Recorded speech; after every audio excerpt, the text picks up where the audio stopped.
Hey everybody, welcome to Example of Play.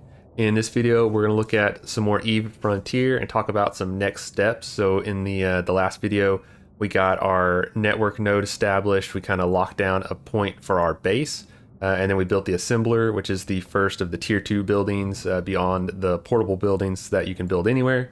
And so in this video, we're going to look at building some more of those tier 2 buildings, why you might want to do that, what you get out of them.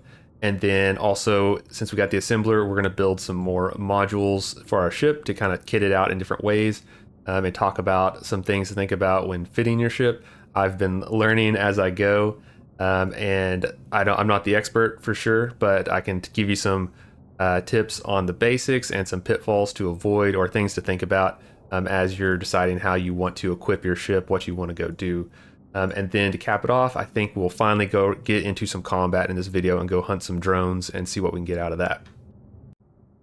All right, so first off, we're going to look at upgrading our base and getting some of those tier 2 structures going. I built a bunch of these portable versions of look on the core tab of your building. You have all these things. You got a portable refinery, printer, and storage, but why would you want to jump up and build these other versions that are like refinery versus portable refinery? What's the difference? And what are you going to get out of that? So really the big thing initially is that these are permanent structures. So you build them here at your network node. You're more limited in where you can build them, but they are here as long as someone doesn't come along and destroy them or something like that. Versus your portable stuff actually has a time limit on how long it's going to be in the game world. If you do show info, you can see that they only last for 3 days and 14 hours. And that goes for all of your portable buildings, including the refuge. And so if you don't come back and interact with them in that time period, they'll just disappear out of the game world. You can reset that timer, like I said, by interacting with them. So basically, you just come in and use them to do whatever their function is. The storage, you can just move stuff around. Refinery, refine something. The printer, print something. The refuge, I found to reset it, you had to kind of go in and play with the ship fittings and take something off or on, and that reset the timer for it. And if you don't do that, say you're going to be gone from the game for a week, you might be in trouble because your stuff's going to disappear. Especially if we're talking about because most of these, it's not that hard to rebuild them. They're not that expensive, but the storage, if you've got a whole bunch of resources stored in there, and it disappears while you're off the game for a week because you went on vacation or something, all that stuff's going to just float in space, and then it's going to disappear or be free for someone else to come along and scoop up if they're lucky. So that's why we might want to look at building a permanent version of the storage. And coming to this tab, and we can see there's different storage units. There is these are all programmable. Now, I don't know how to do the programmable stuff yet. I'm not sure if it's even implemented in the game yet. So we're not going to touch that. We're just going to look at the basic concept.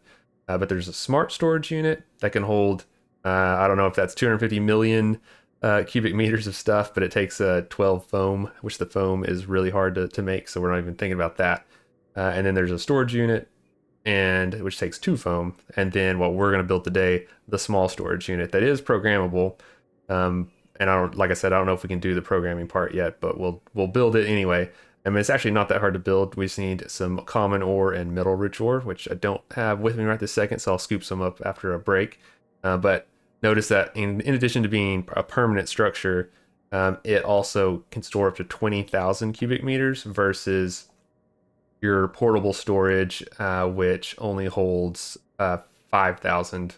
Doesn't say on here, but only holds 5,000. So basically one of these small storage units, the real version, holds as much as 4 of the portable versions. In addition to, it's not going to disappear after a few days.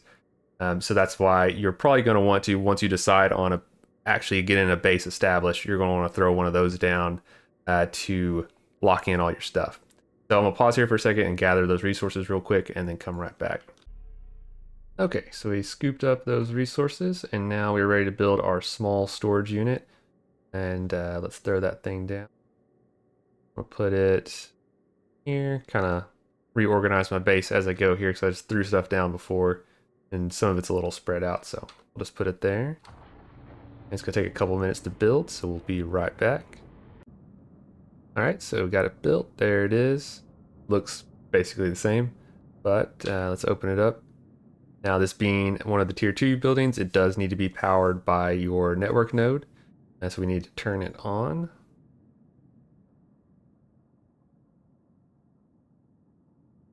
Okay, we're online now. We can hold 20,000 cubic meters. And then let's move some stuff over. And remember, you can open your inventory from here. Sometimes the I key doesn't work. It's a little finicky right now, but you can also click there to open it. So we could move, instead of having our stuff, I kind of like the idea of organizing stuff into different storages. I'd like it better if I could rename them different things, but for the moment, we will just throw everything in here because we can. One thing I discovered, you can hold shift and you can do like control click or shift click to select everything. We can throw it all in there.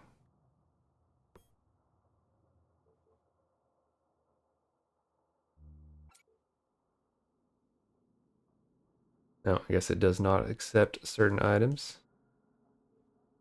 It didn't want to accept the mummified bodies. Was that it? Did accept that.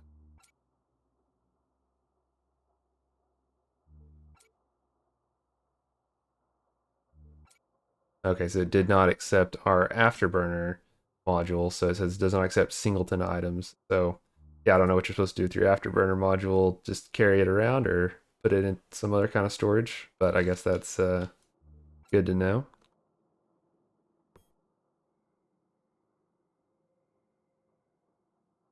And we'll throw everything in there just for fun. Okay, so now we got all that stuff loaded in. It does take it a second to kind of transfer. It's not as instant as the portable storage. So just something to notice. And then apparently you can't put your module in there for some reason, or at least that one.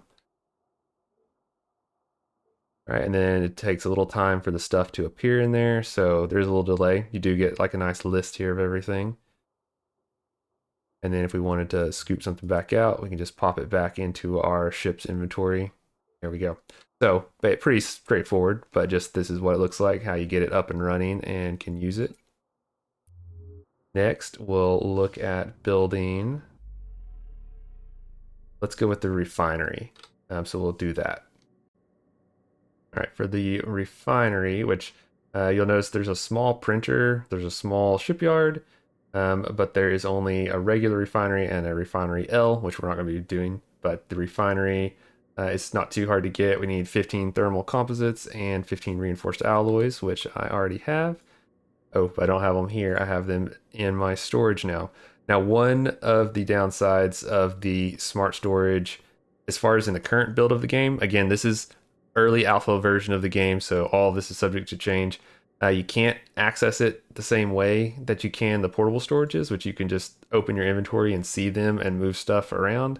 You have to open it up directly to get stuff out of it, which is a little annoying. It's a little inconvenient. I don't know if that'll change later or if there's some other workaround for it. But we needed 15 of each of these guys. You can hold shift click to just get the amount you need. Shift click and drag.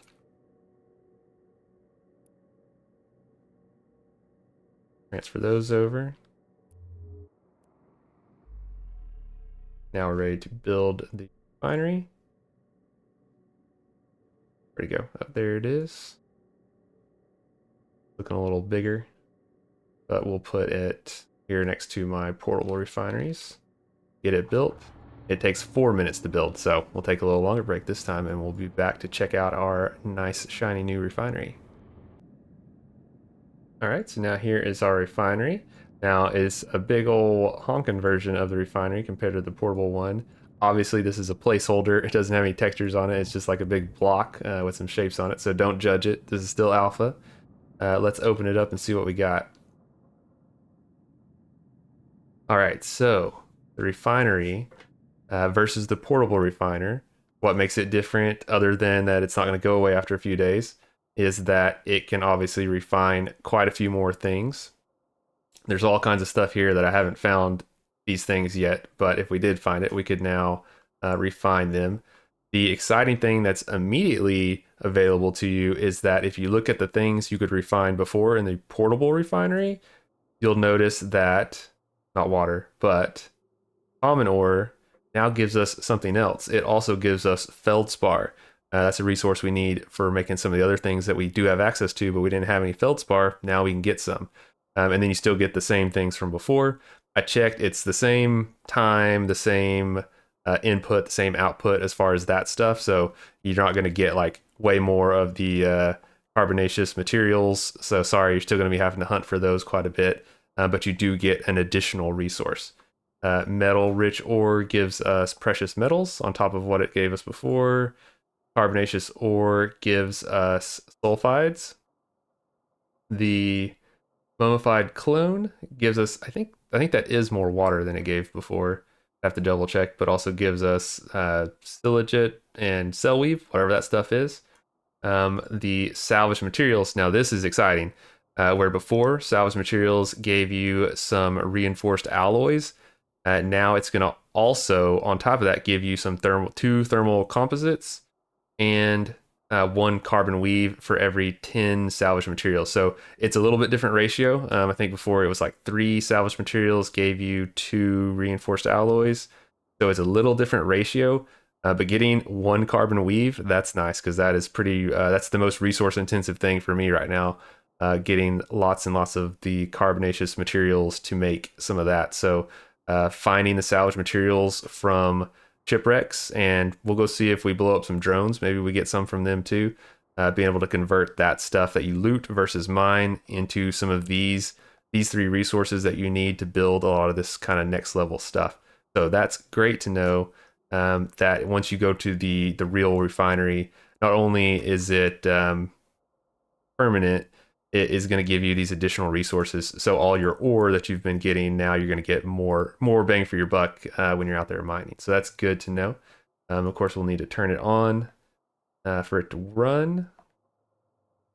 Now I was curious to see, we can see our storage here, but we can't get to the smart storage still while it's open. But so one minor inconvenience, maybe they'll change that. Hopefully, it's kind of just inconvenient for no reason. Maybe eventually you can program it to do stuff for you with the storage, like move things around automatically. But right now it'd be nice to just be able to access it from here. Anyway, we can also see some other stuff here that we haven't seen yet. One of the notable items is the crude matter. I haven't found a rift yet, which is where you get the crude matter from, that you can use to make the fancier fuels, or it's one of the components to get the higher level fuels that you need to make like the higher level ships be fueled. Once you get up to like frigates, you can't just use the D1 fuel. You got to use the other fuels for the better engines and better ships and everything. But that will be for a later date. For now, let's move on, and we're going to build one more building. Where to go? The printer S. So yeah, the regular printer, we need that 2 building foam, which we don't have a way to make that yet anyway. But the printer S, we need 15 alloys and 15 printed circuits, which is pretty accessible. So let me grab those and we'll get this thing built, and I'll come right back to you. Okay, got the resources. Let's build the printer S. And yeah, we're just going to stick all of put it over here by the assembler, since it kind of goes with that. And it takes 1 minute to build, so we'll be right back. Okay, here's our printer S. Looks the same as the portable printer. Open it up. And it's kind of interesting compared to the other ones. It's not going to do much for you right this second. It opens up options for some higher level stuff, but it doesn't give you a whole lot of like new things that you couldn't already make for your current point in the game. It actually does less jobs than the portable printer. The portable printer can do 15 things. The printer S can only do 13, but there are some unique things here. So the building foam, we've seen that. We need that for a lot of the higher tier buildings. We can finally see how much does it cost to make one of those. Yeah, 65 of each of these guys, which I don't even want to think about gathering that much of them to make 1 building foam. And as we saw, some of those, like the next tier of buildings, some of them only cost 2 building foam. So it's something you could work towards and get eventually. But some of them cost way more than that, like 15 or 16. And then there was like the building the Stargate thing that cost like 650. So you're not going to be making that by yourself anytime soon without some serious grinding. You can also make a lot of the things the printer S could as far as these kind of intermediate steps. And then also some ammo, and then compressed coolant. I don't know what that's for. This echo chamber, still not. These are all kind of very mysterious sounding things. I did look at this one just to see. They can use it to make these different kinds of frames. And if we look at that, those are used to make, looks like higher level ships. So if we want to get, I wish we could see what it actually like the 3D model. Oh, maybe we can here. Let's see. Ooh, let me pull it up. So like here's just like a ship that we could maybe get eventually, but we'll need to make these other things before we get there. Just kind of looking into the future a little. So your printer S, maybe not the most immediately essential building compared to the other ones, but this is the things you can make from it. And then of course, like the other things, you'll need to turn it online to use it. And then it's a permanent building though, so it's not, you don't have to worry about it going away. But yeah, not as exciting as the other ones, but still a step on the way to higher level stuff. And it's a printer S. So there's a printer and then a printer L. And I don't know what those things can make just yet, but they can make bigger, better things, I'm sure. Okay, so now before we move on, I was going to look at if there's any of the other buildings we want to try to construct right now. Everything that's like a higher tier of what we already have requires the building foam, which we just saw is pretty resource intensive to even make one of those. And you need two for most of these buildings, so I'm not going to pursue any of those right now. You could build the shipyard S. That's within our reach pretty easily, and it lets you build some other corvettes that are a little bit better at other things. But I'm gonna skip that for now because we're gonna focus on the reflex, which we already have. We're gonna look at how to fit it out and make it a little more distinct or better, depending on what you're wanting to do. Before we worry about building another ship, because I think they're all still corvettes, so they're not going to be a significant difference versus what we started with. The one thing I feel like is kind of missing, there's not like an intermediate version of the refuge, because there's the refuge. It is a temporary structure, so if you don't interact with it for 3 days and 14 hours, it'll disappear. But if you want to build the hangar, which is kind of the only next step up, it takes 2 building foams. So that's a pretty big investment, and that can also be used to house frigates, which we're not anywhere near building a frigate. So I was thinking there should be like a small hangar or something. You can just park your Corvette in a more permanent, have a more permanent space for it. But I guess that's not the case right now. But for now, let's look at fitting our ship and some considerations and a few tips, some things I kind of figured out. I'll be totally upfront. I had to ask questions in the chat of stuff I didn't understand to get some more knowledge, or I made some mistakes, and I saw some other people said that they'd learned some things the hard way. So don't be afraid to jump in the chat down here. Everyone's pretty helpful. You can hit Alt F to open up your fitting screen here. I mean, you need to be, I guess, within range of the refuge because it does the fitting, so you need to be in it or nearby for this to work, or to be able to change out stuff on your ship, just so you know. But on this screen, we can see a list over here of the different modules. We got our ship here. We have our slots. So we talked about before, you have an engine slot, you have high power slots, medium power slots, and then we have on the reflex, we have 1 low power slot. And certain modules can only go in certain slots. If we click on a slot, the menu over here will change to the things that can go in there. But it's a little bit deceiving, because you can click here and see like, oh, this says that I can do a cargo grid 4, which is humongous. And you might think, oh, over in my assembler, I can make the cargo grid 4 and it holds 4 times as much as the cargo grid 2 does. So why wouldn't I? And it uses basically the same inputs, you just need more of them. You might think, well, which I'm gonna say I thought this until I checked, and you might say, well, why would I just save up and get the cargo grid 4? Why would I waste time with the 2? And the answer is that basically the reflex can't really equip it. Even though it shows up in this list here, it's not going to work for you. And that's because whenever you go to fit your ship out here, I would highly recommend the point of this lesson is to kind of check ahead before you commit a bunch of resources to something that you might not be able to actually use, especially in this early version of the game where maybe it's not as clear that can't really equip this. Because if we look here, we see, oh great, it holds 4 times as much. That would be awesome. It weighs 1.1 million kilograms, which seems like a lot. But if we come to this fitting, this is going to be the kicker here. It goes in a low power slot. We have a low power slot, but the thing that's going to hold us back, besides it being incredibly heavy, is that it's going to use 295 megawatts on our power grid. So where's our power grid at? 295? Do we have that? No. Down here's our power grid. So there's a CPU limit and a power grid limit, and that's based on the ship type. I don't know if at some point there'll be a way to expand that or modify it, but right now it depends on your ship. That's where this limit comes from. The Reflex, its power grid, it maxes out at 35. So yeah, you're not going to be able to come even near equipping that 4. If we look at the 2, it uses 10 megawatts, which is still a lot. That's pretty big. That's a big chunk of your available power that you're committing if you choose to expand your cargo hold. So real quick, you're going to see, oh, I have all these slots, but I'm limited in what I can actually equip to them without going over these limits.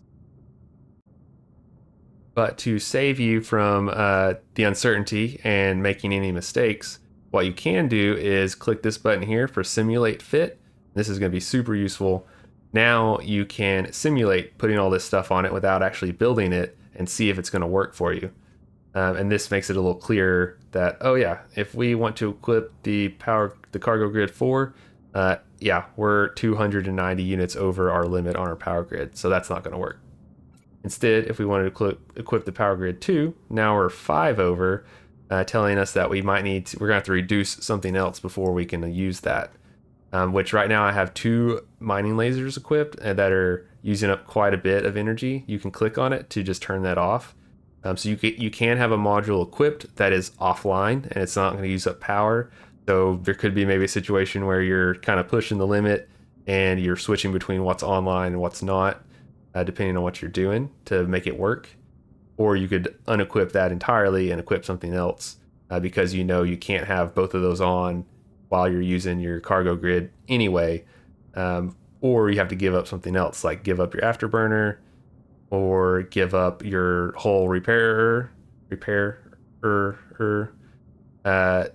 That's going to give you some more power. And then maybe you could have both mining lasers and a bigger cargo hold. And so maybe it just depends on what you're doing. Maybe you're mining in somewhere that's really safe. You're not worried about getting in combat. So you're not going to worry about having your afterburner equipped or anything or any combat stuff. You're just out there mining, filling up your big cargo hold, and going home. One thing to think about is that, like before in the previous video, we saw if I run both of those mining lasers, I actually run out of power before the cargo hold filled up, or it's kind of like right at the same time. So if we have 2 of them going and twice as much cargo space, we're going to run out of power before we get that filled up. So we're going to have to go down to 1 anyway. So that's kind of something to think about. And that's these white bars down here. So this is showing you how much power your ship's using. Basically, like the more this goes down, your ship's using power, and that's pulling from your fuel. The more stuff you're doing, combat, shooting your mining laser, anything else that's using power from this capacitor here, that's pulling from your fuel faster, just so you know. And then how fast this recharges is based on your engine. So I kind of learned this too. If you look at your engine, you can see capacitor recharged 1.2 gigajoules per second with this engine. So maybe that's a thing of if you're running really high energy intensive load, we could get a better engine that would let us run both mining lasers at the same time and recharge it fast enough that it wouldn't run out of power before we fill up the cargo hold. I haven't seen another engine. I've seen other engines, but I haven't seen another Corvette one. I've seen shuttle ones and frigate ones, but we could try to find that out later about a better engine for the Reflex. I'm not sure if there is one available at the moment. Now, I keep promising combat. I have also promised I was going to get the bigger cargo hold, which I do want to get, but let's do some combat. So instead of building the cargo hold right now, we'll take that off. We're still in the simulated thing here. Let's look at equipping for a combat load if we wanted to go attack some of those drones and maybe just loot stuff from them versus just boring old mining. So if we dropped our mining lasers, and we might still want, you probably don't want our afterburner. We're not going to be running. Let's see what we can equip. So for combat, obviously you're going to need a weapon. You might also want to get shield and or armor. If you get both, that would be great. The trick with our reflex is that the shields and armor go in the low power slot, and so you kind of have to pick one or the other. I asked in the chat, people were talking about that for a small ship like this, the armor is more efficient than the shield. The shield can repair itself automatically, but it's really slow, especially for the shields you can equip here that don't have that big of a total capacity anyway. Versus you can equip armor, and then you can, even though it doesn't recharge on its own, you can, in the mid slots, there are things that kind of boost either your shield or your armor, but we can equip a armor restorer in one of those slots that's going to regenerate our armor force. But it's going to be another pull on our power grid if we have that going on. So another thing to think about, if you run more defensive, you can't run as many weapons. So just things to consider. But I will take the advice of others who may know more than me. We'll simulate here like if we threw on some armor, which I'm gonna go with just the simplest thing. So the bulky armor plates you can build from the printer, the portable printer, before you even get the assembler. So we'll just keep it simple. Say, all right, if we wanted to equip the bulky armor plates, which do use power off your power grid, even though it feels like armor shouldn't use so much power, but it does. And then we'll see if we can also have an armor restorer on there. But now we're pretty low here. So now if we go up here to the high power slot, that's where we're gonna have some weapons. And what is available to us? There's quite a few different weapons available to us. I'm not sure if there's one's better than the other. They're just different types of damage. There's like 4 different weapon types, 4 different types of defense. You can kind of, there's things you can boost your shield or your armor against certain weapon types. But at this point in the game, not too worried about that. But it's better if we just have a weapon.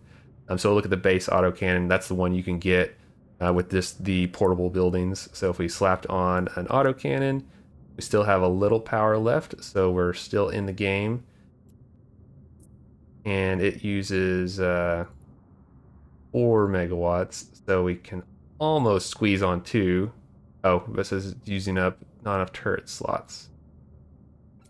So maybe we have a high energy slots, but we only have 1 turret slot. I'm not sure if I see that on here. If you want, and if you're in the chat and you know where it shows how many turret slots there are. Oh, okay, right here, turret hard point. So it's kind of hard to see this little dot. There's only 1 turret hard point. So we could equip 2 mining lasers, but those don't use the turret hard points. The autocannon does, so we can only have 1 autocannon.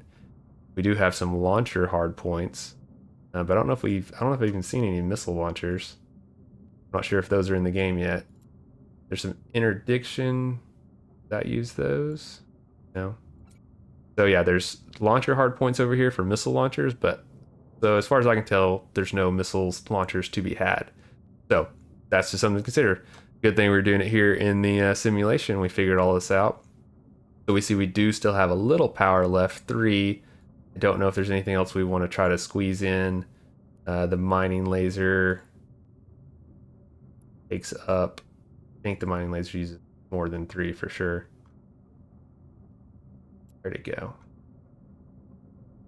Well, anyway, we're not worried about it right now. We are wanting to do combat. So this is a potential combat load. We could throw on some armor, an armor repair thing, and the armor repair thing. It's a systematic armor restorer 2, and an autocannon. And then we'll also need to make ammo for the autocannon.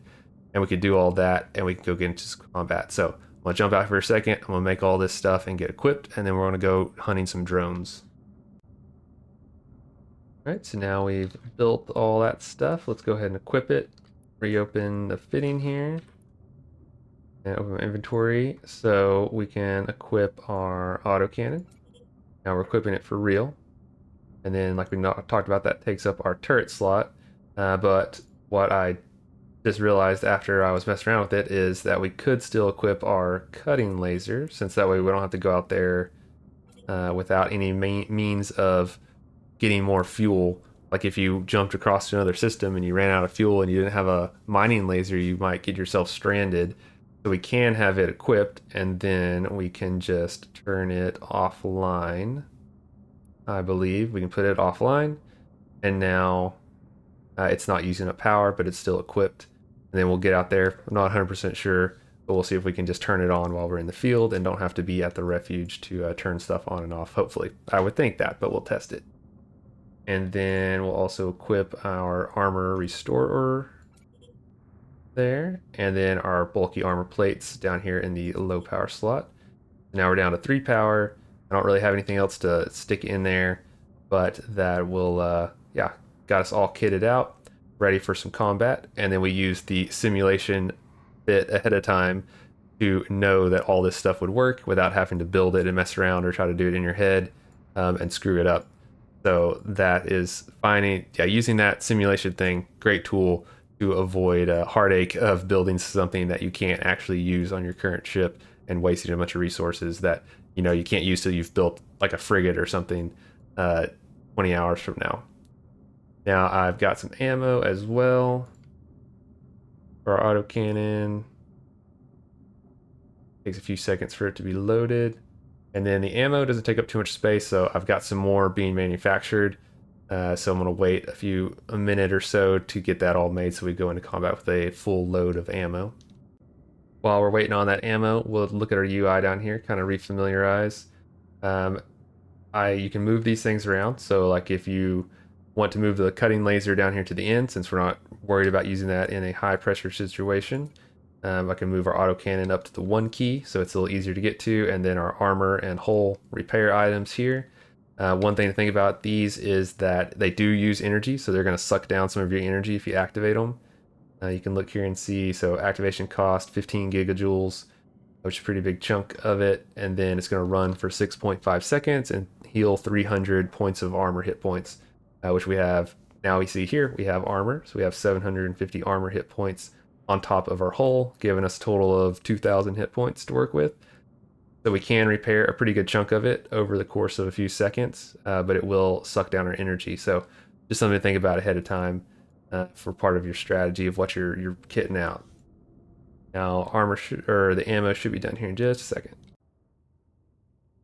All right, now we got a full combat load. We got a weapon, we got repair items, we've got some armor to protect us a little bit better. Let's go find some drones to fight. So the game has like rogue and feral drones that you can fight. They're basically the NPCs. I don't know if there's other stuff out there as it goes on. That's all I've seen so far. And then I usually see them hanging around asteroids. Also saw one, like a named one, that I wasn't sure if it was something you're supposed to fight or not. Maybe that's like a boss. I don't know. We might try it here in a minute if we're feeling lucky. But first, we'll just jump to one of these asteroid fields and see if there's any of those drones mining. There are big groups of them usually. We'll see if maybe one's isolated, get into a fight with it, and then be ready to jump away if we need to. Because this will be the first time I've done any combat in this game. I've only been doing just mining and building. Haven't gotten hostile with anything yet, so we'll see how it goes.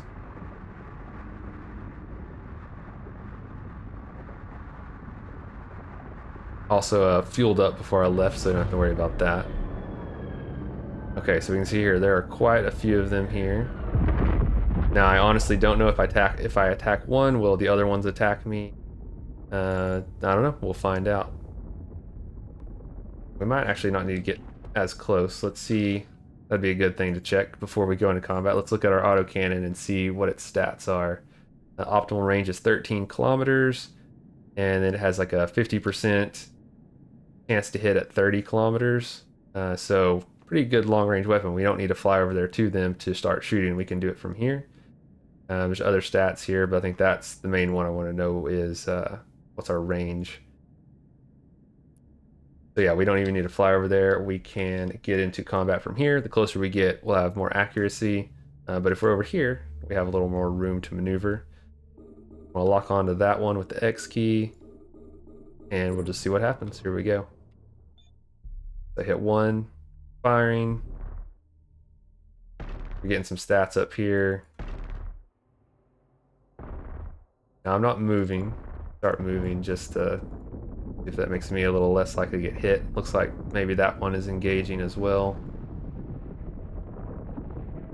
See up here, it's armor and structure remaining, so we've cut through part of its armor. It's still got some left.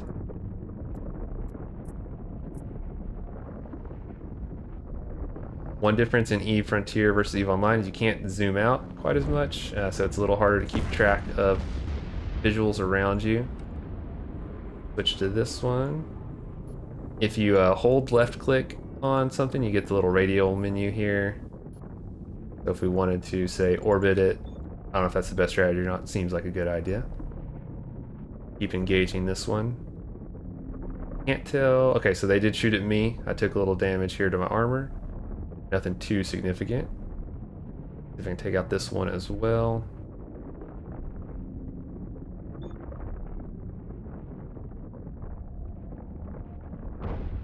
Okay, very nice. So we survived our first combat. You can hit F2 to get the tactical view, so this is kind of the local space you're in. You can see everything easily from here. So it could be useful for maintaining awareness in combat versus just being in the purely visual view here. Let's see what we got. So we got our first kills. See if there's any good loot. I really don't know. This is the first drones I've taken out.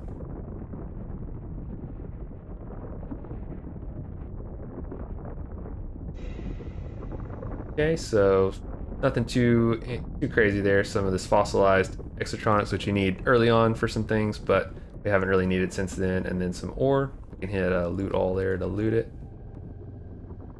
We'll go check out this other one over here. And then while we're doing that, let's engage our armor restorer 2.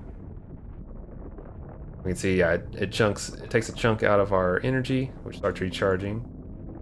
And then after a few seconds, it restores our armor, so we're back to full capacity on that. But using that does use up some more of your fuel, so there's just something to remember there. And it seems like it continuously runs while we've got it on, so we might need to turn it off. Alright, so then that one, just some metal-rich ore as well. So nothing too crazy there. I might fight a few more here and see if I get anything else. I'll pause for a second since you probably don't want to watch me just doing the same combat over and over. Okay, so after taking out a few more, didn't find any other loot of any special interest. So not to say that they won't maybe rarely drop something else, but just basic stuff from these guys, but they're pretty easy to take out with the most basic weapon possible. One thing I did discover, very useful, like I mentioned, you can fight through all the combat from here, where you can see a lot better, and I'm sure at higher levels of play, going against more dangerous enemies, this would be a very useful view to have better awareness.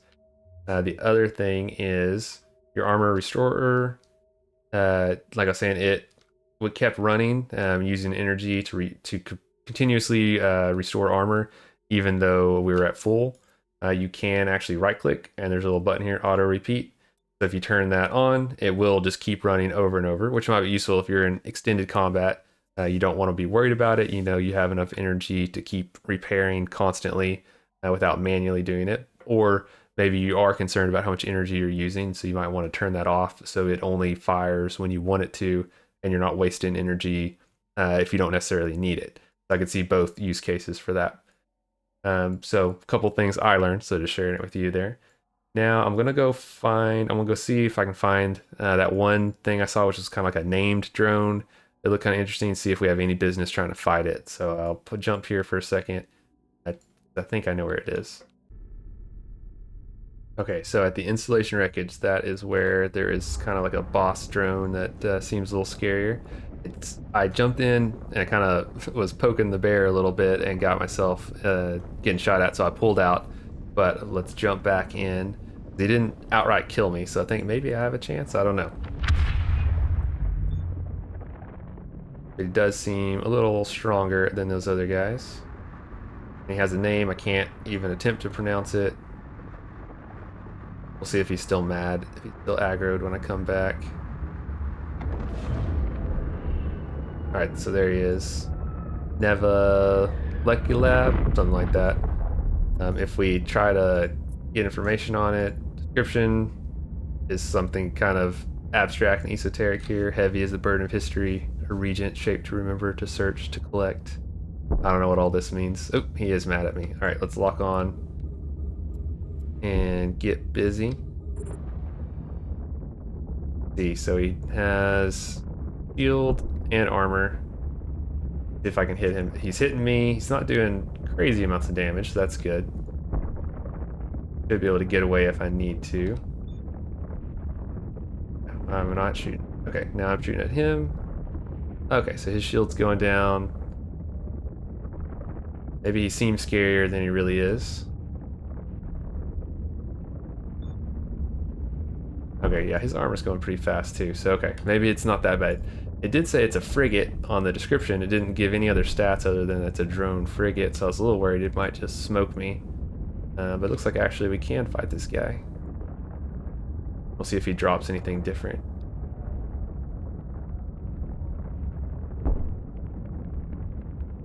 Actually doing less damage to me than those just random drones at the mine did. Alright, so he's down. Let's see if we get anything interesting looting him. And again, these are just NPCs in like a starting system, so there's no telling what else is out there. I haven't gone exploring too deep yet to see what else you can find. Yeah, we didn't really take much damage at all.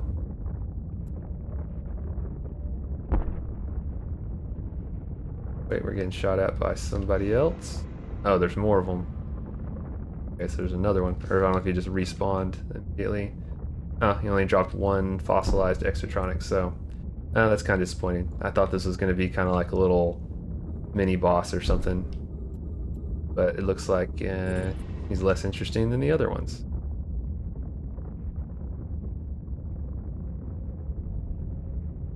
And what is this? Cairn? Okay, so this is like kind of monument to the dead. Got cargo in it, but maybe we'll go check it out here in a second. Take this one out too. See if there's an off chance it drops something interesting. Seems kind of disappointing. It's like this kind of ominous location, an installation wreck, and the only thing here is this named drone that's just cruising around with like a crazy description, but he doesn't drop anything. But that's okay. That's why we're exploring, we're learning, and fair warning again, this is just early alpha build, so if you show up 6 months from now, I don't know, it might be a different situation.